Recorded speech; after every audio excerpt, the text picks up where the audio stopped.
Muy bien, pues nada, aprovecho. Simplemente recordar los micrófonos en silencio para el tiempo de la exposición y luego, si los últimos 15-10 minutos, pues tiempo de preguntas y si hay algún comentario, ahí estaremos teniendo tiempo para abrir micrófono y compartir al final de la clase. Bien, pues comparto con vosotros pantalla y hoy ya nos toca empezar a aplicar lo que hemos estado viendo de Bereshit.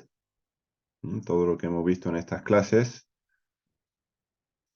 lo vamos ya a traducir a la práctica, desde la propia escritura. La propia escritura nos va a llevar a la práctica, vamos a conectar textos donde tal vez cuando esos textos se ven de manera independiente, no bajo el mismo paraguas, o no al menos bajo ese paraguas que es la temática de Bereshit, uno no los conecta, uno les ve el sentido unos con otros. Sin embargo, espero lograr transmitiros lo abundante que es esta temática de Bereshit. Recordemos el reino de Dios, ahora veremos, la casa de Dios, el santuario de Dios, en toda la escritura, en toda la escritura. De ahí que entienda que de eso trata justamente la Biblia, porque lo mires de donde lo mires, al final la columna vertebral de la Biblia es esa, la casa de Dios, el santuario de Dios. Entonces vamos a ver de qué manera práctica eso nos toca también a nosotros. Por eso este apartado lo he titulado Aplicando Bereshit. Bien, pues simplemente recordar que hemos visto que Bereshit nos habla de la casa, santuario de Dios. Recordemos que cuando hablamos de la casa de un Dios, esa casa automáticamente pasa a ser un santuario, un templo, ¿sí? Porque es un espacio habitado por la divinidad, un lugar sagrado, ¿sí? Y por extensión, hablamos del reino o el gobierno de Dios. Bien, entonces empezamos a ver en el término Bereshit, empezamos a ver esta idea de la casa santuario de Dios con las 5 ocurrencias del término, que eran en Génesis 1.1, y luego las 4 siguientes que teníamos en Jeremías 26.1, 27.1, 28.1, 49.34, donde veíamos que en estos textos se utilizaba la palabra Bereshit para hablarnos del principio del reinado de. En el caso de Joacim, las 2 primeras, y en el caso de Zedequías, las 2 últimas, los 2 últimos reyes del reino del sur, de la casa de Judá, y que por lo tanto no solo vinculamos Bereshit de una manera amplia a esta idea de reino de Dios, sino que de una manera un poquito más acotada hablamos de Judá, de Jerusalén, que era desde donde se reinaba, o al menos de donde se reinó en la última etapa de la monarquía de Israel, ¿sí? No solo la monarquía unificada o el reino unificado, sino también en la división de las 2 casas, puesto que hay un exilio del reino del norte, en primer lugar, y ya al final, en el 586, aunque hay varias etapas de ese exilio babilónico, o varios exilios babilónicos, pero en el 586 es la destrucción del templo y demás. Entonces, bueno, hablamos a través de estas 5 ocurrencias que, claro, si 4 de ellas nos hablan de reino, sería raro que Génesis 1 no lo hiciera, ¿no? Entonces, veíamos eso. Luego también estuvimos viendo la gematría coincidente con la expresión la casa real, la palabra que teníamos, o las palabras que teníamos en Esther 1.9, y veíamos como tanto Bereshit como la casa real en hebreo que aparece en este texto tenían el mismo valor numérico y por tanto, desde esa exégesis que se hace a través de los valores numéricos de la palabra, conectamos ambos términos, con lo cual Bereshit seguía siendo un término que giraba en torno a estas ideas que tenemos aquí. También el significado de Bet, que lo estuvimos viendo, que es casa.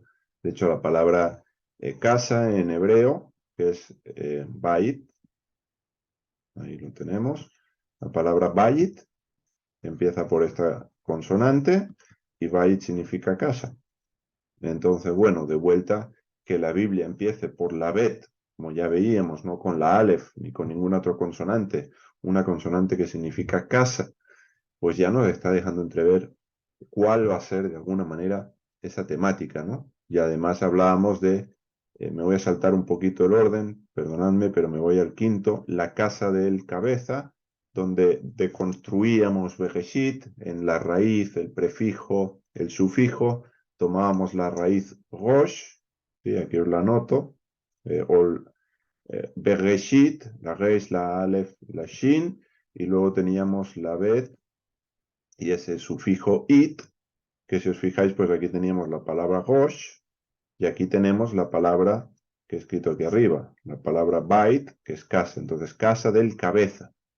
Y decíamos en la clase anterior que la casa del cabeza no hay que pensar en la casa de Jesús, aunque Jesús es la cabeza de la eclesía, de la reunión del pueblo de Dios.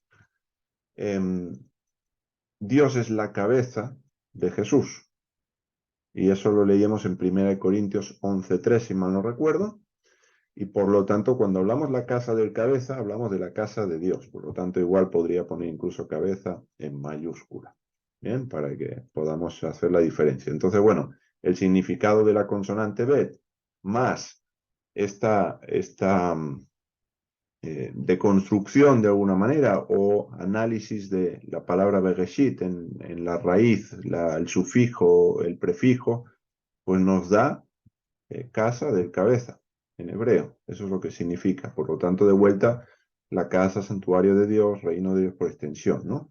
Y ya, pues, en cuarto lugar, y ahora sí retomo el orden, hablábamos de esos dos reshit, bereshit, la bet valía 2, y por lo tanto, dos reshit era lo que podemos leer en Génesis 1:1, y hablamos de Jesús como rey, llamado reshit en Colosenses, aunque el término allí que aparece, obvio, es griego, pero es un término griego, arge, que es principio, comienzo, que es el mismo término arge que se emplea en la Septuaginta en Génesis 1:1 para hablar de en el principio.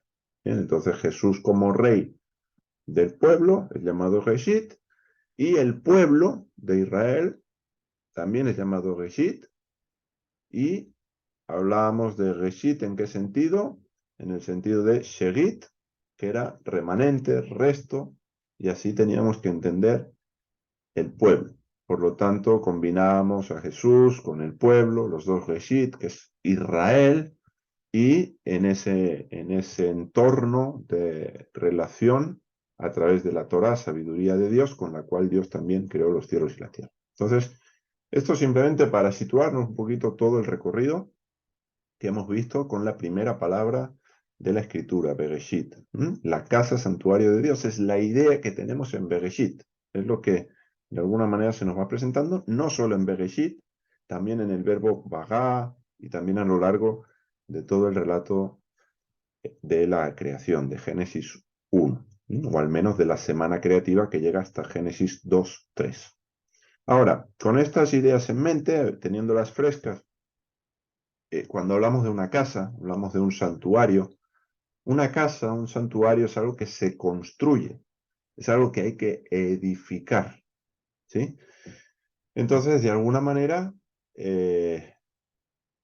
hablamos de que Dios creó los cielos y la tierra por el Reshit, con el Reshit, en el Reshit. Entonces, esa creación o esa restauración de la creación, ese cosmos, esa ordenación de los elementos que componen los cielos y la tierra, es este proceso de construcción de esta casa santuario, ¿sí? Porque hemos de entender también desde esta perspectiva la creación como la morada de Dios, en este sentido. Dios, aunque los cielos no lo pueden contener, ¿sí? Él es más grande que todo esto, Pero, así como Él en un momento determinado en la historia de nuestro pueblo va a llegar a habitar en un Mishkan, en un tabernáculo, de la misma manera, la creación va a ser su hogar, su morada, donde va a tener su templo, su santuario, en el que va a vivir con el hombre, ¿sí? Pero no como algo fuera de la creación, sino estando en la creación misma. Eso lo vemos al final de la película, cuando salen los créditos, donde Dios va a morar en la Nueva Jerusalén. Y el deseo continuado de Dios expresado hacia su pueblo es no solo el de ser el Dios de Israel y que Israel sea su pueblo y ese sentido de pertenencia mutuo, sino de que eso sea un fin para que Dios pueda habitar en su pueblo. ¿Sí? Hoy, desde Hechos 2, podemos decir, más o menos, hasta la fecha, Dios habita por medio de su espíritu. Dios habita por medio de su espíritu. No Dios y la realidad última de Dios y plena de Dios, pero sí Dios a través de su espíritu la está haciendo morada. Con lo cual, esta casa, este santuario de Dios, aún se está construyendo, aún se está edificando. ¿Bien? Desde Génesis 1 es lo que Dios viene haciendo. Es el plan de Dios desde el principio. El verbo baná, ojo que aquí no es bará, ¿eh? Este no es el verbo de Génesis 1:1. Bagá es crear, aunque ya hablaremos de ese verbo. Aquí estoy utilizando el verbo baná, o hablando del verbo baná, que es el verbo construir, el verbo edificar. Incluso se puede entender no solo como un acto de construcción de cero, es decir, no hay nada y empezamos a construir algo, sino también es un verbo que tiene que ver con reconstrucción, con restauración, erigir, alzar, levantar, montar, armar, es decir, todo esto obvio, pues ya tendríamos sentidos secundarios, también válidos para el término paná en función del contexto y también dependería en todo caso de el tiempo verbal que se utilice en hebreo y algunas otras cuestiones, pero básicamente, en un primer sentido, hablaríamos de construir, edificar. En un segundo sentido, podemos utilizar el verbo baná para reconstruir, restaurar. Recordemos que una de las primeras cosas que veíamos era que Génesis 1 nos habla de la creación, sino de la recreación, es decir, de la reconstrucción de la creación de los cielos y de la tierra, ¿sí? Y es algo que vinculábamos con Israel, es decir, el exilio de Judá, donde Jeremías, el profeta, en el capítulo 4 nos hablaba de cómo veía él la ciudad arrasada por Babilonia, y es donde se utiliza Tohu Babou, la única otra referencia, la única otra ocurrencia que tenemos de esa eh, expresión con ambos sustantivos juntos, ahí lo tenemos. Entonces, claro, no podemos entender solamente la construcción, la edificación, sino la reconstrucción o restauración de la casa de Dios. Y aquí también podemos conectar con ese eh, versículo de los apóstoles en Hechos, cuando le preguntan a Jesús, ¿restaurarás el reino de Israel en este tiempo? Jesús les dice, mira, nos toca a vosotros saber el tiempo, pero no les dice, qué tontería preguntáis. Si lo de la restauración de Israel es una idea ya del pasado, ahora empezamos una cosa nueva. No, simplemente les dice que no les toca a ellos saber el momento en el que eso va a ocurrir. Y mientras tienen una labor que hacer, porque esa labor, ya vamos a ver también más adelante, esa labor forma parte de esa reconstrucción. Forma parte de esa reconstrucción. Es decir, en la medida que los discípulos lleven o en el pasado hayan llevado y nosotros hoy llevemos a cabo esa comisión de parte del Mesías de ser sus testigos en Jerusalén, Judea, Samaria y hasta lo último de la tierra, lo que estamos haciendo es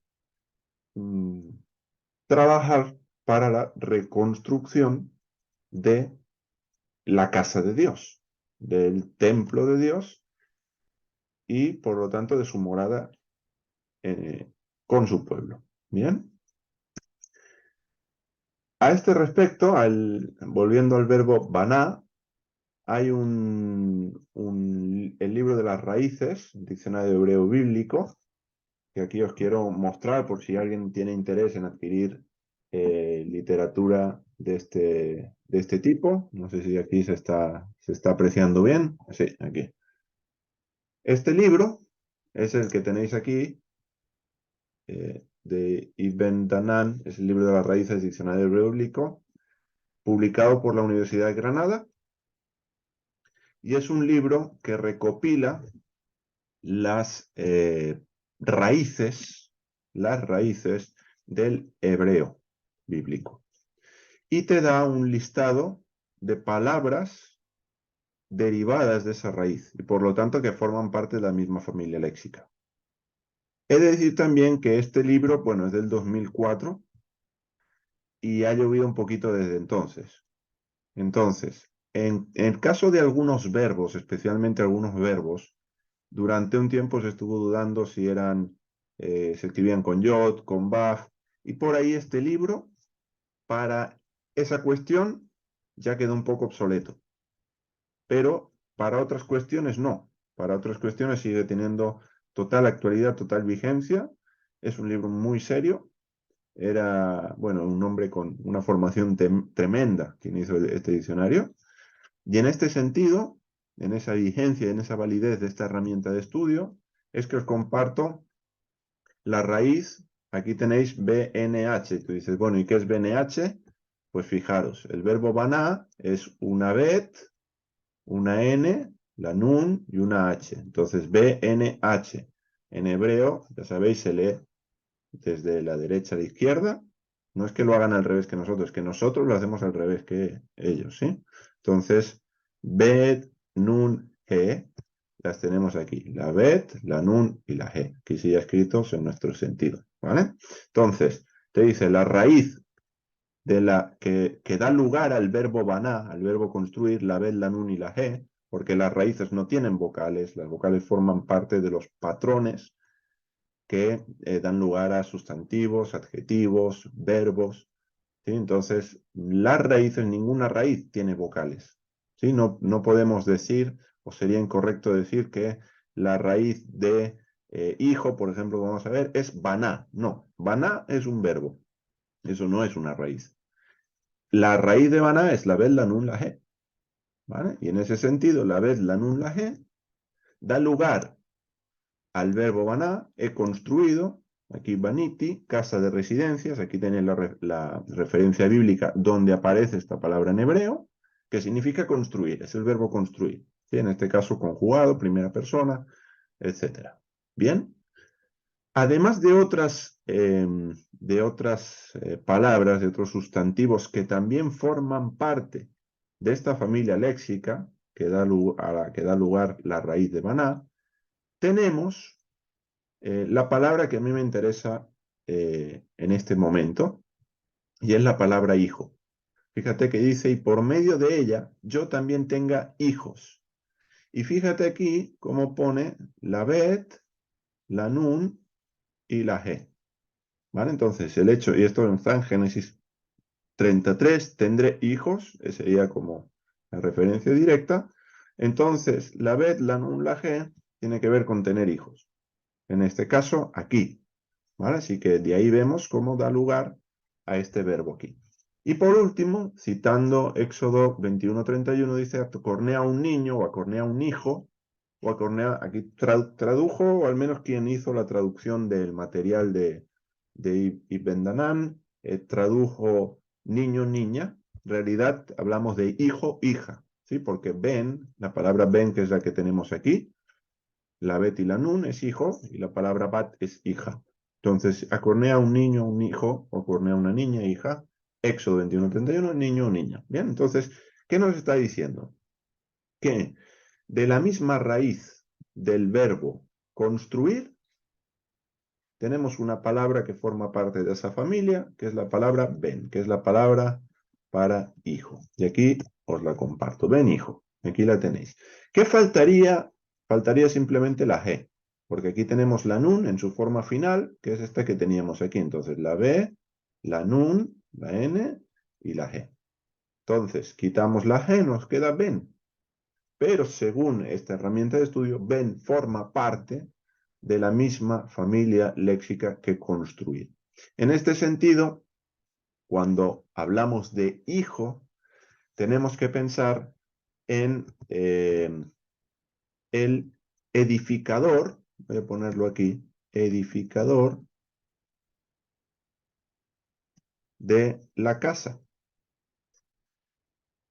Cuando uno ve cómo se funcionaba en el antiguo Medio Oriente, en especial, ahora estoy pensando de manera muy concreta en Abraham, Isaac, Jacob, nuestros padres, nuestros patriarcas, nuestros antepasados, vemos cómo el hijo era también el heredero y en este sentido el que iba a continuar con la casa paterna y iba a seguir edificando la casa del padre, es decir, iba construyendo lo que el padre había construido, el hijo continuaba edificando sobre lo que el padre ya tenía. ¿Sí? Si el padre tenía tierras, pues el hijo ya no tenía que adquirir tierras. Sobre esas tierras él podía añadir cosechas, añadir tierras hasta un determinado tiempo, según la legislación de Israel en la Torá, pero construía sobre la casa del padre. Por lo tanto, seguía edificando el legado del padre. En este sentido, es que la Benes tiene relación o forma parte de la misma familia que el verbo construir. ¿Sí? Sería el sujeto que lleva a cabo esa acción. ¿Mm? De hecho, es curioso, no tenemos tiempo ahora, pero la palabra Benei, hijos de, en estado constructo, y Bonei, edificadores de, tienen las mismas consonantes en hebreo.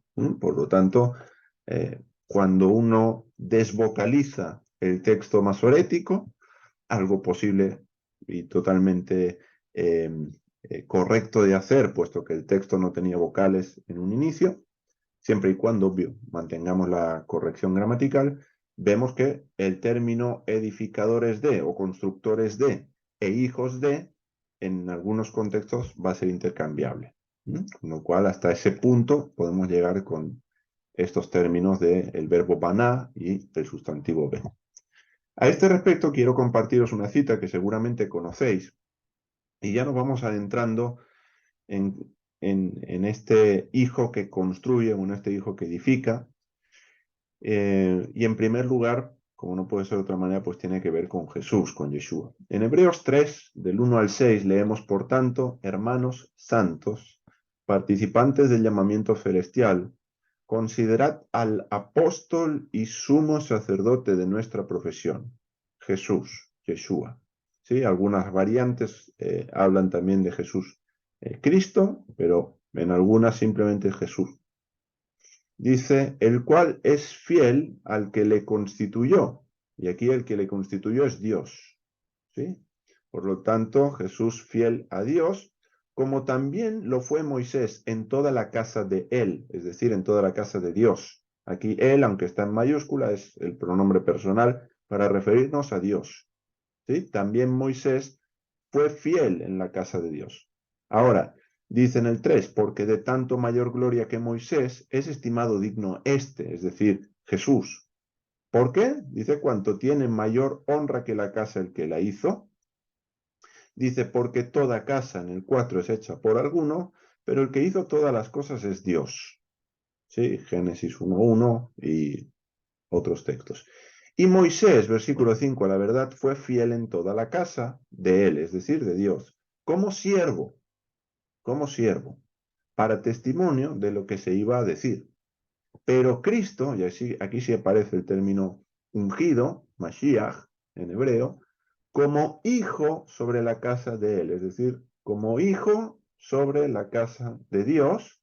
Y ahora va a continuar el escritor de la llamada carta a los Hebreos diciendo, la cual casa somos nosotros si retenemos firme hasta el fin la confianza y el gloriarnos en la esperanza. Por lo tanto, ya el escritor de esta llamada carta nos está presentando a Cristo como el Hijo que está sobre la casa y por lo tanto, en este sentido, el edificador, el constructor de la casa. De hecho, seguro recordáis esas palabras de Jesús a Pedro. Sobre esta roca edificaré mi eclesía o construiré mi eclesía. Por lo tanto, Jesús mismo, según las palabras de los evangelios, él dijo que o se presentó como constructor edificador. ¿Sí? Algo que tenemos aquí, pero bajo esta terminología de hijo. Hijo sobre la casa de Dios. ¿Bien? Por lo tanto, Jesús como hijo es el edificador de esta casa, de este Bereshit. ¿Bien? Eso en primer lugar.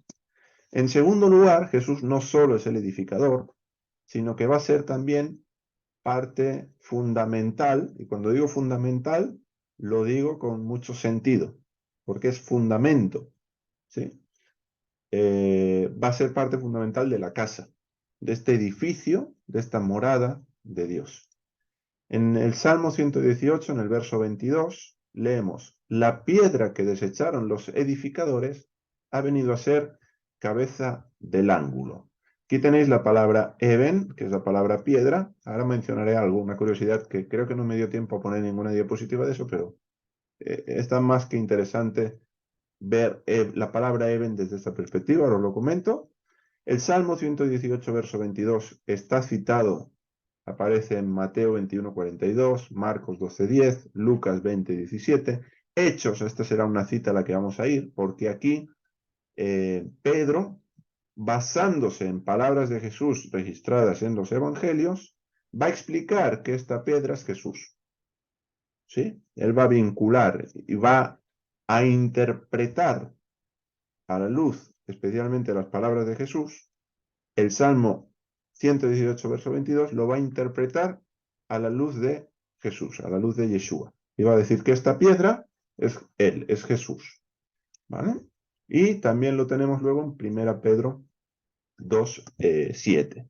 Entonces, bueno, la palabra Eben, antes de seguir, tiene mucho sentido que lo comentemos también por la temática que estamos abordando. Si os fijáis, tiene la Aleph, tiene la Bet y tiene la Nun. ¿Sí? Si esta palabra la descomponemos de alguna manera, tenemos, por un lado, podemos tener solo la Aleph. La Aleph es la letra que se le atribuye a Dios, puesto que vale uno, y no solo que vale uno, sino que el nombre de Dios, el nombre El, es el nombre propio de Dios, el Dios que conocieron a los patriarcas, El Shaddai, bueno, empieza por Aleph. Luego la palabra Dios, Eloah, empieza por Aleph, Elohim empieza por Aleph. Entonces la Aleph siempre se atribuye a Dios. ¿Bien? Esto en primer lugar. En segundo lugar, si tomamos la Aleph y la Bet, la Aleph y la Bet, tenemos una palabra que es Ab y que significa Padre. ¿Sí? Así que tenemos a Dios en la Aleph, Ab, Padre, que hablaríamos de Dios, y luego si tomamos la Bet, que además la Bet significa casa, fijaros, es que es una palabra muy rica, Eben, la palabra piedra, roca, tiene mucha riqueza. Entonces tienes la Aleph, Ab, que significa padre, la Bet, que es casa, y la Nun, que es semilla o simiente, ¿vale? Con lo cual, bueno, Eben, muy interesante, pero si tomamos ahora Ben, la Bet y la Nun, es la palabra hijo. Así que en la palabra piedra, en hebreo, tienes a Dios, el Padre y al Hijo, Eben. La piedra que desecharon los edificadores ha venido a ser cabeza del ángulo. ¿Sí? Entonces, ¿quién puso esa piedra? El Padre. ¿quién puso al hijo? El padre. ¿Y quién es la piedra? El hijo. Entonces en Eben tienes al padre y al hijo, y que son además en la casa y la simiente de la casa del padre. Bueno, es una palabra muy completa, la palabra Eben en hebreo. Entonces, bueno, volvemos al texto. Eben, la piedra que desecharon los edificadores. Como decía, en Hechos 4:11, Pedro va a interpretar a la luz de Jesús, va a interpretar, como se diría, cristológicamente este salmo, y va a decir, este es Jesús, la piedra reprobada por vosotros los edificadores, la cual ha venido a ser cabeza del ángulo. Si os fijáis, está citando el salmo, y este es el momento que está en el concilio, ante el Sanedrín, han sido arrestados, y bueno, él le dice, vosotros los edificadores, aquellos que tenéis que construir la casa de Dios como líderes del pueblo de Dios, como hijos de Dios, porque Israel es llamado hijo, pues vosotros desechasteis esa piedra, la piedra que Dios mismo estaba poniendo como fundamento, y esa piedra reprobada ha venido a ser cabeza del ángulo. Por lo tanto, Jesús es no solo el hijo que edifica, el hijo que construye, sino es la piedra sobre la que se fundamenta, sobre la que se sustenta toda la casa de Dios. En primera de Pedro, además, el mismo Pedro, citando Isaías 28:16, nos va a dar otra referencia a Jesús, otro texto, diciendo, por lo cual también contiene la escritura, aquí pongo en Sión la principal piedra del ángulo, escogida, preciosa, y el que creyere en él, refiriéndose a Jesús, no será avergonzado. Probablemente esta cita, que es Isaías 28:16, la esté tomando de la Septuaginta, la versión griega, porque hay términos que no coinciden con el texto masorético. Bien, entonces probablemente se deba a eso.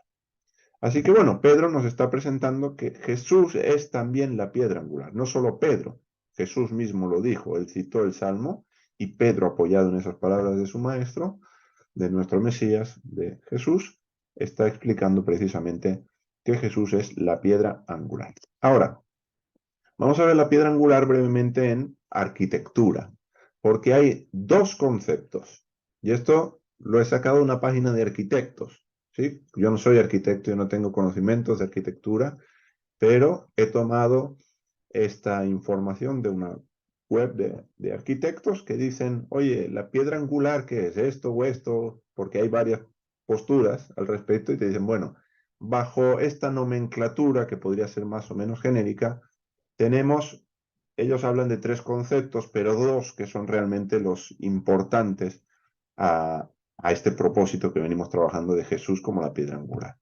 Son estos dos que os presento aquí.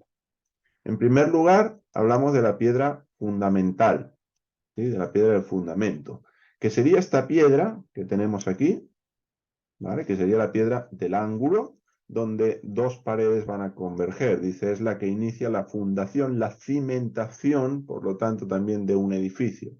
Se trata de una piedra en ángulo colocada en una de las esquinas que demarca la construcción, ¿sí? En base a esta piedra, pues se tiraban todo lo que son las guías, la pauta, para que las demás piedras estuviesen alineadas, ¿sí? No te saliera la pared como la Torre de Pisa, sino que pudieras tener una construcción firme, sólida, rígida, y no que en cualquier momento se te pudiera venir abajo. Por lo tanto, piedra fundamental, esa piedra del ángulo, en una primera acepción, en un primer sentido, o en un primer propósito arquitectónico, hablaríamos de esta piedra.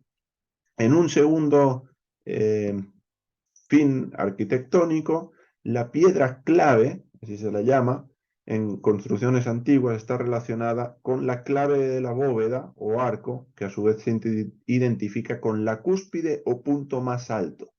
¿Sí? Era esta piedra de aquí que ya tenéis marcado en rojo. Esta piedra, que además hace ángulo, era la que servía para sostener todas estas otras piedras.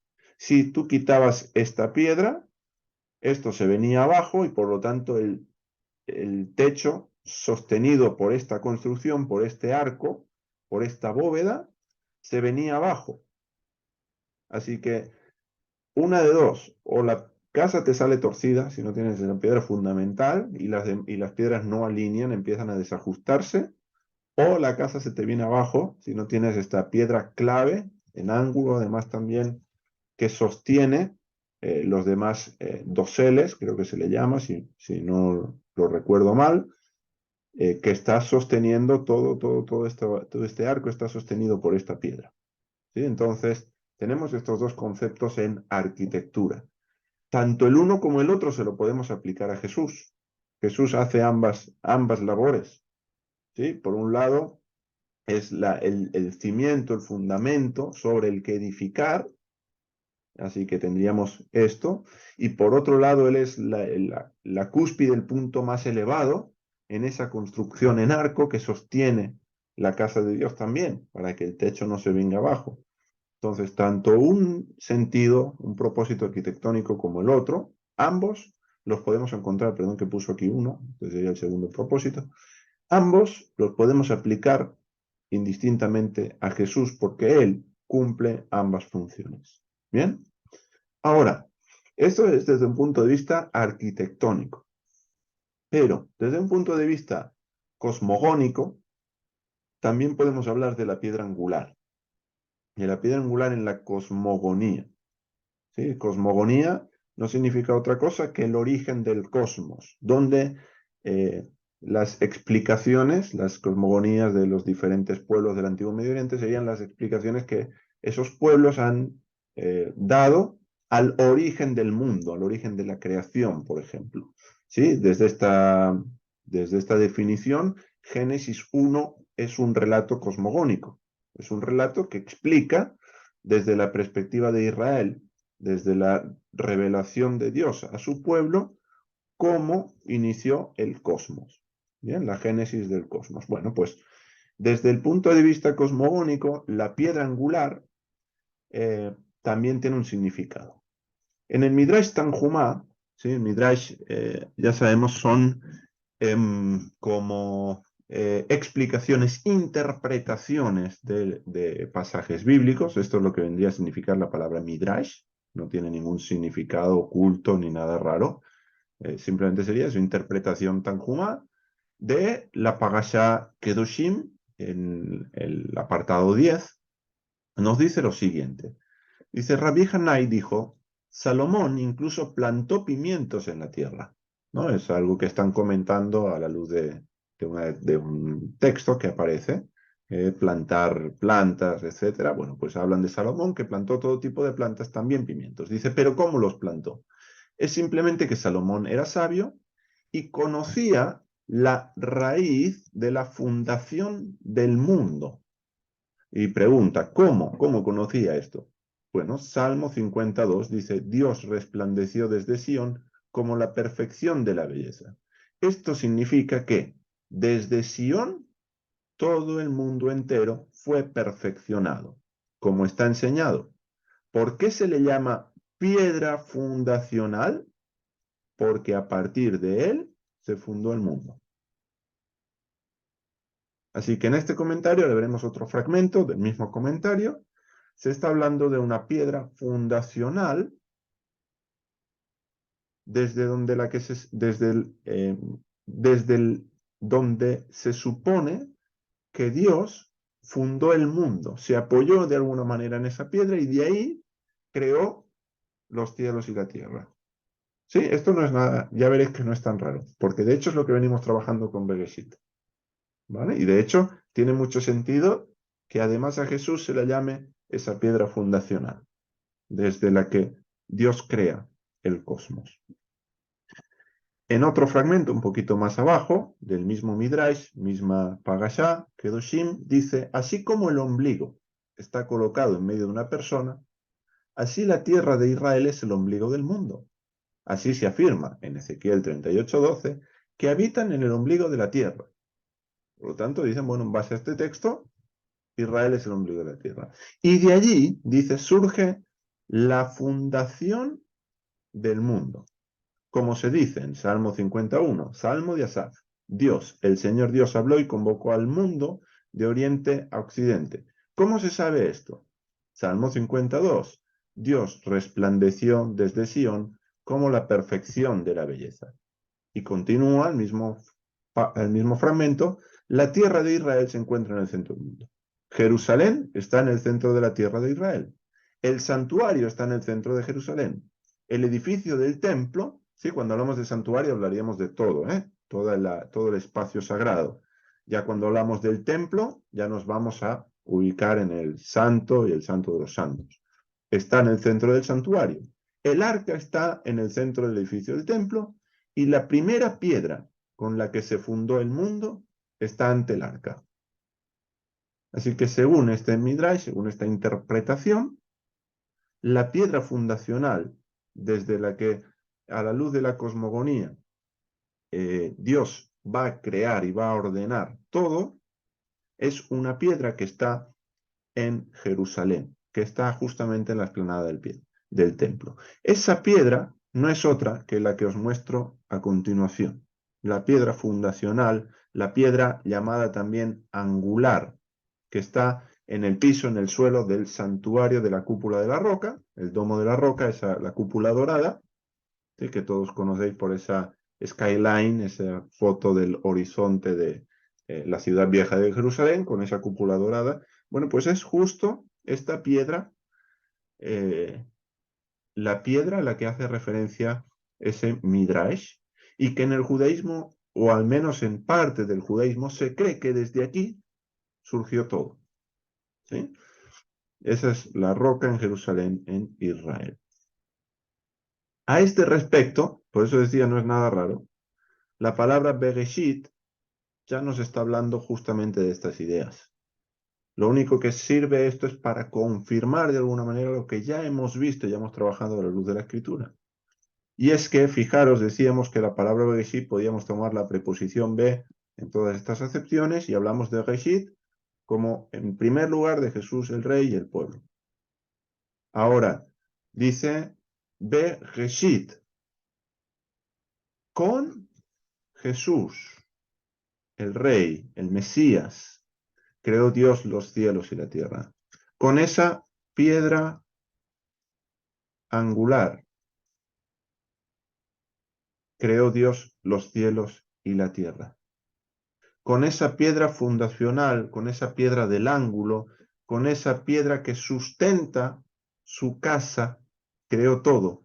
Porque si no está esa piedra no puedes empezar a construir. Y Jesús, según él mismo aplica el Salmo, y según luego los apóstoles nos hablan, él es esa piedra. Y no solo es esa piedra, sino que además es también el Hijo que está edificando la casa del Padre.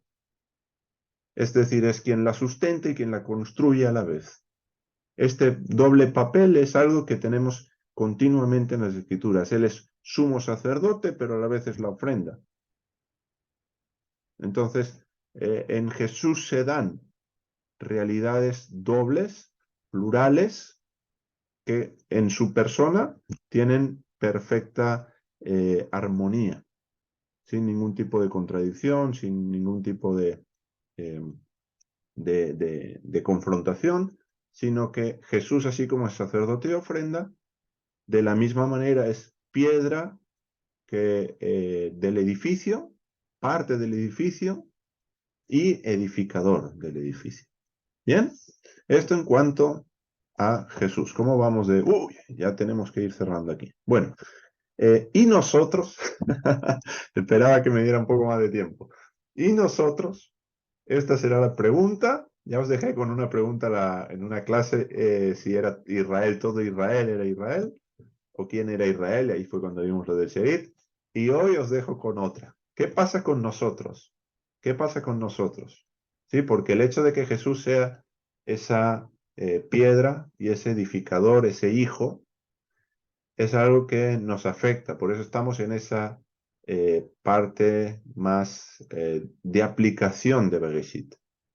¿Vale? Porque a partir de aquí el hecho o las implicaciones que se derivan de que Jesús sea piedra, parte del edificio, edificador y por lo tanto hijo, tiene que ver con nosotros también. Y seguro, seguro, seguro que más de uno ya tenéis textos en la cabeza que habéis conectado de cómo esta realidad también tiene que ver con nosotros y la importancia que tiene este tema para nosotros hoy. Bereshit 1.1, Génesis 1.1, fijaros cómo lo estamos trayendo hasta nuestros días por medio de la escritura y vamos a ver textos que nos hablan de nuestra identidad también en ese sentido, en esa dirección y todo un lenguaje que está en las escrituras, como decía al inicio, que tiene que ver con construir, con edificar, con personas que son edificio, pero que son total. Que ahí seguiremos, si Dios lo permite, el próximo domingo. Voy a dar tiempo ahora por si hay alguna pregunta breve.